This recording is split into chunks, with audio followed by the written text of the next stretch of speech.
بھارت کی بات کی جائے تو 140 دن سے کشمیر پر ظلم و بربریت جاری رکھی ہے۔ پاکستان کو جو ہے دہشت گرد اسٹیٹ ڈکلیئر کرتا ہے اور خود جو ہے ہائبریڈ وار موڈ میں بھی نظر آتا ہے۔ گزشتہ دن جو اس نے سویلین کو ٹارگٹ کیا ہے، یہ چیز ہمیں جنگ کے دوران بھی نہیں ملتی ہے۔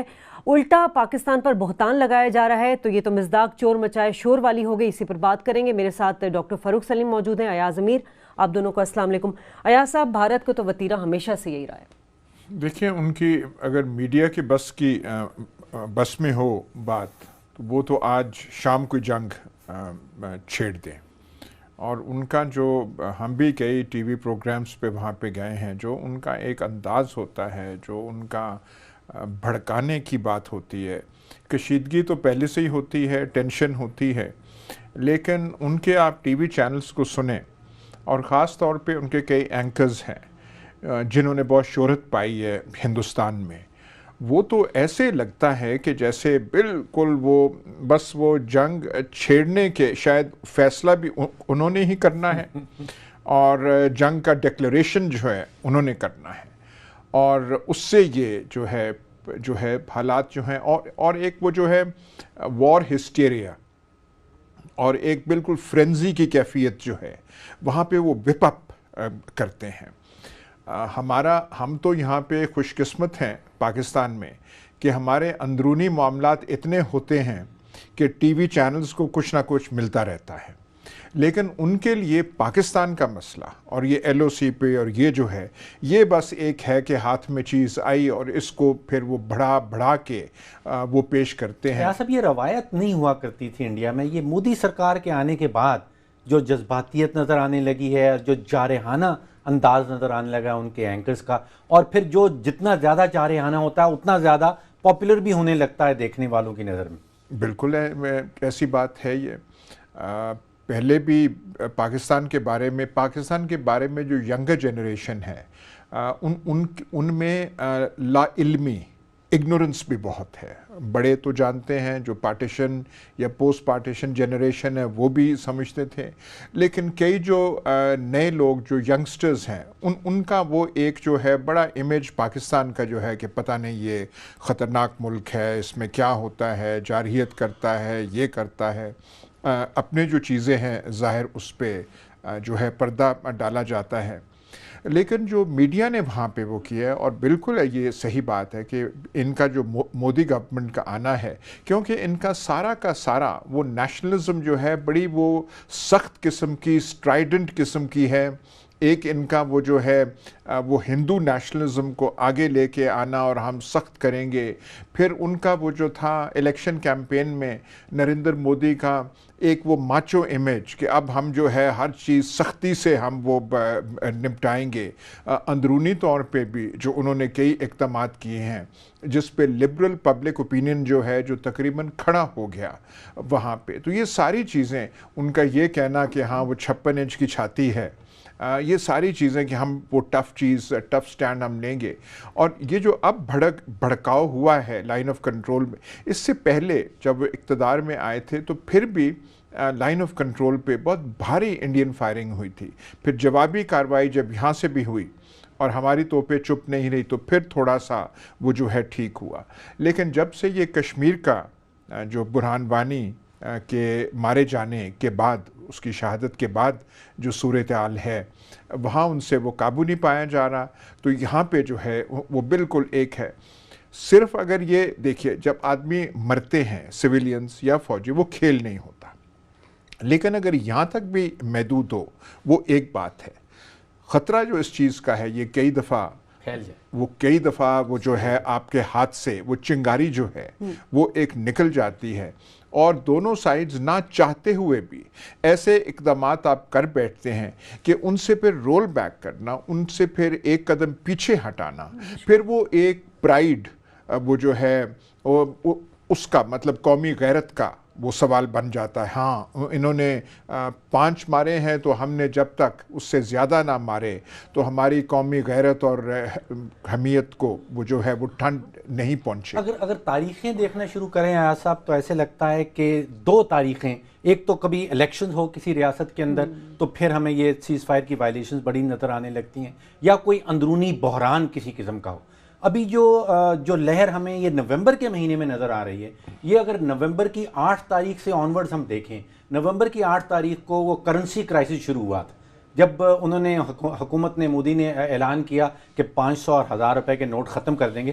آپ اندازہ کریں کہ پچھلے 16 دنوں میں، اب 16 دن ہو گئے ہیں کرنسی کرائسس کو، 70 ہلاکتیں انڈیا کے اندر ہو چکی ہیں کرنسی کی وجہ سے. جو لوگ لائنوں میں کھڑے ہوئے ہیں، پانی کی وجہ سے مر گیا، کوئی دوائی کی وجہ سے مر گیا. ٹرک ٹریفک تقریباً بند ہو گئی ہے، بیکاز ٹرک ٹریفک ساری کیش کے اوپر چلتی تھی. آپ ٹرک کا کرایہ کیش پہ دیا کرتے تھے، کیش ختم ہو گیا. کئی لوگوں کے پاس ہسپتال میں فیس جمع کرانے کے پیسے نہیں تھے، وہاں پہ ہلاکتیں ہوئیں. 70 ہلاکتیں، مطلب لائن آف کنٹرول کو چھوڑ دیں، انڈیا کے اندر کرنسی بحران کے نتیجے میں 70 ہلاکتیں ہو گئی ہیں. وہ جو شمشان، آپ وہاں جو کریمیشن کرتے ہیں ہندو گھرانے میں جب وفات ہو جاتی ہے، وہاں پہ ان کے پاس پیسے ختم ہو گئے ہیں کہ ہم ان کو کریمیشن کیسے اینڈ میں کر سکیں. تو جب بھی یہ بحران ہے، بہت بڑا بحران ہے، ان سے بہت بڑی غلطی ہو گئی ہے. یعنی کہ آپ پورا ملک جو ہے وہ کیش بیسس پہ چل رہا ہے، اور آپ نے 86% کیش جو ہے اس کو آپ نے بند کر دیا، منجمد کر دیا. تو پھر کیا بنے گا اس ملک کا؟ پھر یہ جو توجہ ہٹانے والا معاملہ ہے، چاہے وہ کشمیر میں شروع ہوتا ہو، کوئی اور اندرونی بحران ہو، کرنسی والا معاملہ ہو، یہ توجہ ہٹانے کے لیے بھی ایسے بہت کام. اچھا سر، ڈاکٹر صاحب نے بڑے اچھا پوائنٹ ریز کیا ہے. ہم نے دیکھا ہے کہ ان کے اندر جتنی اپوزیشن پارٹی ہیں وہ بہرحال اس معاملے میں جتنا بھی ان کو تنقید کا نشانہ بنا رہی ہوں مودی سرکار کو، لیکن پاکستان کو ٹارگٹ کرنے میں ہم دیکھتے ہیں کہ تمام جماعتیں ایک جگہ کھڑی ہوتی ہیں. ان کی عوام بھی جو ہے وہ بھی جو پالیسی اسٹیٹ ہے اس کو سپورٹ کر رہی ہوتی ہے. میڈیا تو بہرحال انہی کی زبان بول رہا ہے.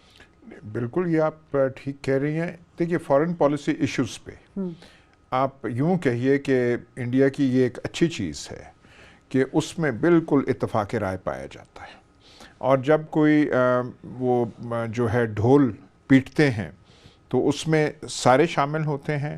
اور اب وہاں پہ کوئی ریسٹریننگ آواز جو ہے کہ بھئی ایسے نہ کریں، تھوڑا رک جائیں، وہ جو ہے ناپید ہو جاتی ہے.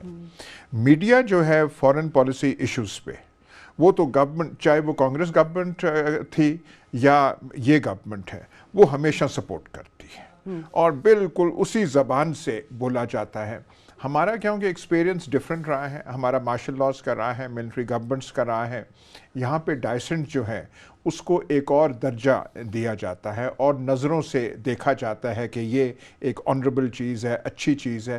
تو ہم اس میں پاکستان میں فارن پالیسی ایشوز پہ بھی، ڈیفنس ایشوز پہ بھی وہ ڈائسنٹ جو ہے متبادل اور اختلافی آوازیں اور لکھنا جو ہے، مضامین جو ہیں، ٹیلی ویژن پہ بولنا بھی جو ہے وہ سامنے آ جاتا ہے، جو آپ کو ہندوستانی میڈیا میں نہیں ملے گا. لیکن انڈیا کی خارجہ پالیسی ہو جائے، اس کی ڈیفنس پالیسی ہو جائے، اب انڈیا کے 6 ہمسایہ ممالک ہیں. اس میں آپ دیکھ لیجئے بنگلہ دیش، بھوٹان، برما، چائنا، نیپال اور پاکستان.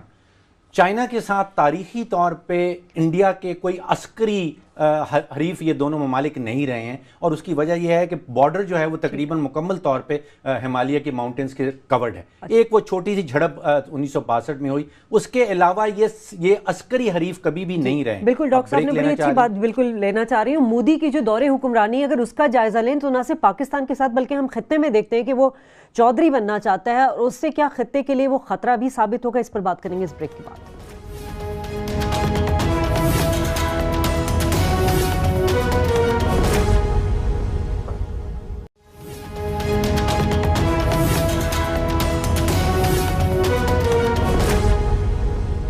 ویلکم بیک ناظرین. اور مودی سرکار کی حکمرانی پر ہم بات کریں، نہ صرف پاکستان کو ٹارگٹ کیا جا رہا ہے، اس کی وجہ بھی یہی کہ کشمیر سے جو وہاں پہ تحریک چلائی جا رہی ہے اور جو ظلم و بربریت کی انتہا اس سے توجہ ہٹائی جا رہی ہے.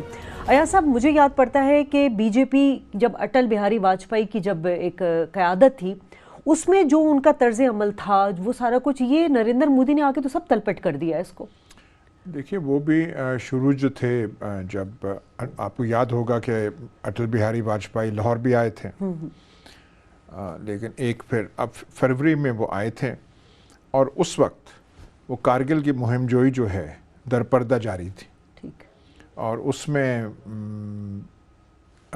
مدعو کر رہے تھے، مل رہے تھے نواز شریف، اور جو ہے یہ صرف پتہ تھا جنرل مشرف کو اور 1-2 اور آدمیوں کے ہم وہ درپردہ کیا چیز کر رہے ہیں.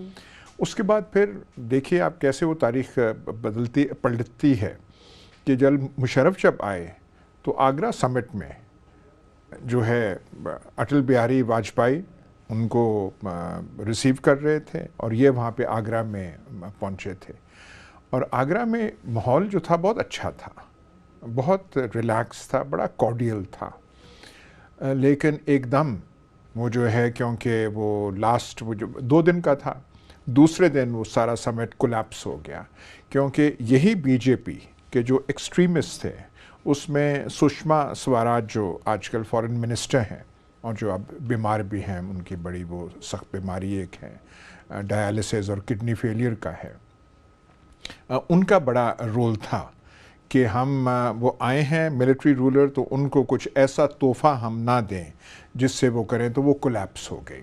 لیکن پھر 2003 میں مشرف اور واجپئی تھے جن کے سیز فائر ایگریمنٹ ہوا تھا، وہ بعد میں ہوا تھا، یہ 2000 یا 2001 میں ہوا تھا، اس کے بعد پھر تو وہ سیز فائر ایگریمنٹ جو ہے وہ اب ٹوٹا ہے، وہ اب تک رہا ہے اور اس سے امن شانتی ایل او سی پہ رہی ہے، لیکن کشمیر کی کشیدہ صورتحال اندرونی مقبوضہ کشمیر کی، اس کی وجہ سے یہ سارا جو ہے خرابت اور یہ جو ہے اس کا پھیلاؤ ہوا ہے۔ اچھا، جس وقت کی آپ بات کر رہے ہیں صاحب، اس وقت $8-10 بلین ڈیفنس بجٹ ہوا کرتا تھا انڈیا کا، جو اب بڑھ کے $50 ارب تک پہنچ گیا ہے، اور India one of the largest buyers of conventional weaponry بن گیا ہے دنیا بھر میں، اور اب اس نے مودی سرکار نے کوئی $100 ارب کی اماؤنٹ ایلوکیٹ کی ہے کہ اور اسلحہ خریدنا ہے۔